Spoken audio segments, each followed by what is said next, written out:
12 noon Pacific Standard Time. Talkback, the original Talkback with yours truly, Chuck Wilder. Be there.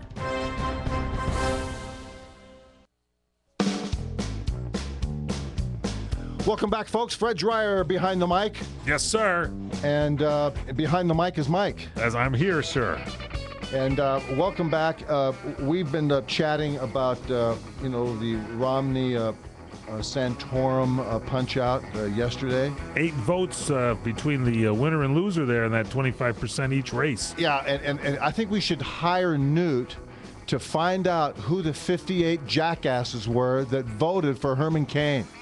There were people that voted 58 people who voted for Herman Cain. Really? Yeah. It's very it's unbelievable what's going on. I mean, it's like really? It's unbelievable. I might have, because here's the thing: Herman Cain at least had some plans before he got into that whole woman situation. There, he had his 999 plan and a little weak on foreign affairs. But if they would ask me, I would have said, "Listen, I'm going to keep Hillary in as Secretary of State, and then I'll just take over as president." He should have had a quick answer for him instead of that long pause that he had there for that time. No.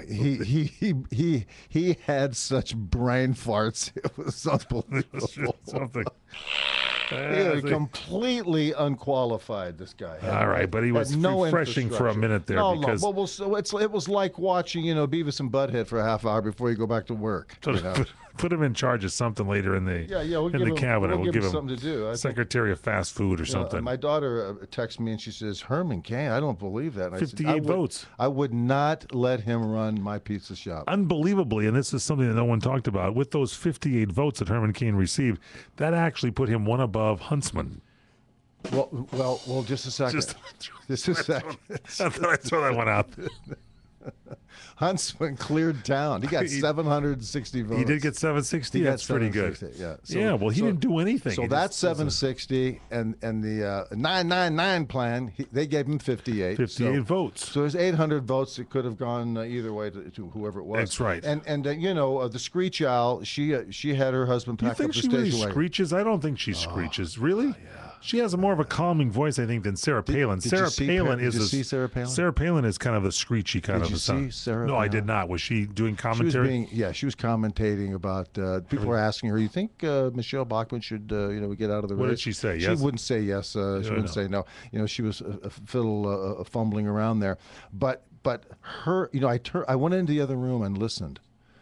You can't have her talk. She is the monster of run-on sentences. She just keeps talking. Right. She just keeps talking at that same nasal Screech Owl, fingers on the blackboard. Right. It's terrible. See, and that's why I think Michelle Bachmann has a better quality voice. I'd rather have Michelle Bachmann read the story to me than Sarah Palin. I'd rather have Sarah Palin pantomime maybe the story. No, you want Sarah, in maybe some hot pants and a Hooters T-shirt, to give, pass out their Krispy Kremes, at the party the night before. Is that what they have? Is the Krispy Kreme? Yeah, it's a Krispy Kreme. It's a Krispy Kreme party. Is that it? And I didn't know that. Oh, me and Todd are outside, and she's got the Krispy Kremes, and we fish for salmon from the helicopter. But there was a big problem with the Krispy Kremes this year. Someone broke into it, and I think if you look over at Newt, there's a weird looking smile on his face.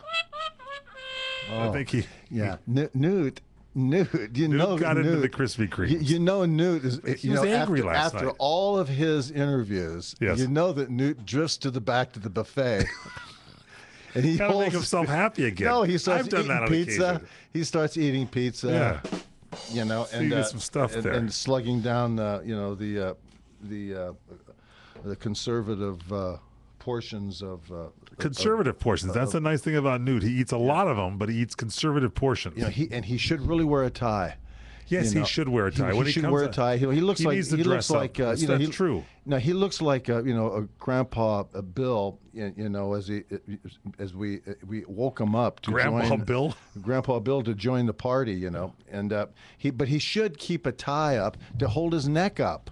Yes. He's got turkey neck. There's a problem. He has the big neck, and then you got Ron Paul, who has absolutely no neck, who actually Ron Paul's head actually falls into his shirt top. Yeah. And sometimes he has to pull himself out of the T-shirt. Pennies. He doesn't have his shirts made for him. Nothing's made for him. He looks like an unmade bed, this guy. But Ron is coming third place, Ron Paul. Yeah, great. How about Iran fuel rod? How about the Iran fuel rods are being produced and they're testing missiles, at the Straits of Hormuz, and everything is okay with Ron Paul. Yeah, just leave him alone. They're getting ready to get a nuclear bomb. They're loading the bomb on the pickup truck, Right. taking it down to the launch site, and he says, "Don't worry about it. They don't have a bomb. They don't have it. It's just ridiculous. What are you going to do?" But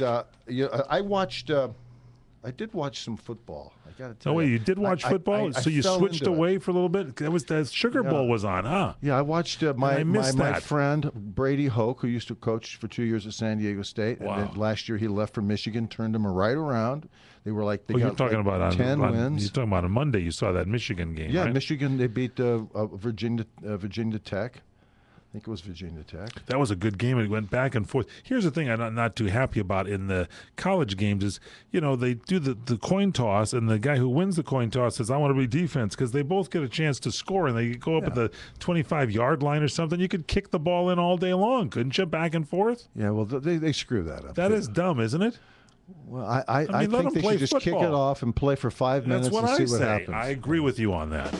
Yeah, I think that whole thing is confusing. No, it's government football. They've taken it over. They have, haven't they? Yeah, they've ruled us to death with it, and I'm kind of tired of it. I'm off with all that stuff, So you were watching television. I watched some football. I watched some of the games, and again, I watched it with some friends, and they said, "Gee, that's a terrible call." And I said, "Just watch them tell you that the guy was out of bounds. I use the instant replays to tell you that what you're looking at and what the truth is really not what you're looking at." And so they do that all the time, but they don't tell you about the game. They do it all the time. They just keep showing the replay over there. Yeah, they engineer you out of what you're seeing all the time. And Pro Football is even worse about it. They added another official, and they haven't got a clue at what they're doing over there.